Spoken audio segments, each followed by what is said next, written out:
बिस्मिल्लाहिर्रहमानिर्रहीम। अस्सलामु अलैकुम वरहमतुल्लाहि वबरकातुहू। या अली मदद अलैहिस्सलातु वस्सलाम। क्योंकि अयामे फातिमिया चल रहे हैं तो हमें चाहिए कि हम जनाब सैयदा ज़हरा सलामुल्लाह अलैहा की सीरत का बेहतरीन अंदाज में मुताला करें। इसमें हमें ज़िंदगी के हर पहलू को बेहतरीन अंदाज में गुजारने का बेहतरीन तरीका मुयस्सर होगा। जनाब सैयदा ज़हरा सलामुल्लाह अलैहा की जब हम हयात तय्यबा का मुताला करते हैं तो हमें इंसानी ज़िंदगी में हर किरदार बासन जनाब सैयदा ज़हरा सलामुल्लाह अलैहा की सीरत में मिल जाता है। वो फिदाकारी हो, वो इसार करना हो, मोहब्बत, खानवादा से मोहब्बत, खानवादे की तरबियत, तालीम और इबादत इलाहिया की बेहतरीन तरीके से और इबादत इलाहिया का बेहतरीन अंदाज, बेहतरीन तरीका, मुनाजात करने का सलीका और दुआएं मांगने की रम्ज, ये बेहतरीन अंदाज में हमें मिलती हैं जनाब सैयदा ज़हरा सलामुल्लाह अलैहा की हयात तय्यबा में। अगर हम बात फिदाकारी और शर्मो हया की करें, अखलाकियात की करें, तो इससे बेहतर और क्या मिसाल होगी कि जनाब सैयदा ज़हरा सलामुल्लाह अलैहा में कितना शर्मो हया था। इस कदर शर्मो हया कि एक दफ़ा हज़रत अमीर अल मोमिनीन अली इब्न अबी तालिब अलैहिस्सलाम घर तशरीफ लाते हैं और आकाज़ादी से कहते हैं कि मुझे कुछ खाने को दीजिए। जनाब सैयदा फरमाती हैं, या अबल हसन अली इब्न अबी तालिब, या अबल हसन, ऐ हसन के बाबा, घर में खाने के लिए तो कुछ नहीं। जनाब अमीर कायनात फरमाते हैं, या सैयदा ए बिन्ते रसूलिल्लाह, मुझे बतला देती कि घर में खाने को कोई चीज़ मुयस्सर नहीं है ताकि मैं कोई बंदोबस्त करता। तो जनाब सैयदा ज़हरा सलामुल्लाह अलैहा शर्मो हया का पैकर है मेरी सैयदा आकाज़ादी। फरमाया, या अली, मुझे हया महसूस होता है, मुझे शर्म महसूस होती है कि मैं उन चीज़ों का तकाजा आपसे करूं जो आपकी इस्तिताअत में नहीं है।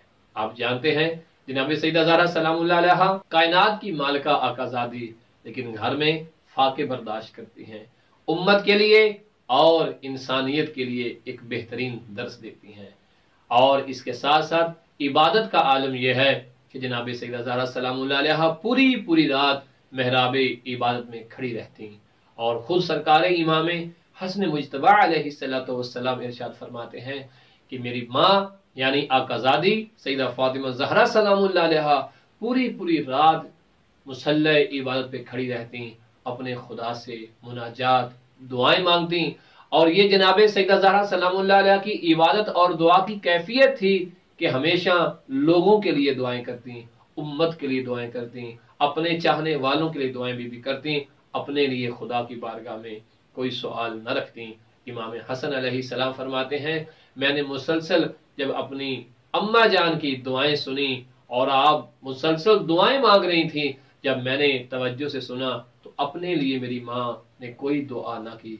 आखिर मैंने अपनी वालिदा गिरामी से पूछा कि अम्मा जान, आप लोगों के लिए तो इस कदर दुआएं कर रही हैं, लेकिन आपने अपने लिए क्यों दुआ ना की। तो जनाब सैयदा ज़हरा सलामुल्लाह अलैहा ने वो तारीखी जुमला इरशाद फरमाया कि अलजार सुम्मा दार, पहले घर के बाहर वाले हैं, पहले लोग हैं, फिर अपने हैं। जब ये जुमला तारीख में हम और बहुत सारे लोगों ने पढ़ा, लेकिन मैं मुतवज्जे हुआ इस जुमले को पढ़ के एक और हदीस की तरफ कि रसूल इस्लाम और मासूमीन से रिवायत है कि जो शख्स लोगों के लिए दुआएं करता है वो तमाम तर दुआएं उसके हक में अल्लाह की बारगाह में कबूल हो जाती। गोया जनाब सैयदा ज़हरा सलामुल्लाह अलैहा ये दर्स दे रही हैं कि तुम अपने मोमिनीन भाइयों के लिए दुआएं मांगो, तुम अल्लाह के बंदों के लिए दुआएं मांगो, अल्लाह तुम्हारी हाजात को जरूर पूरा कर देगा।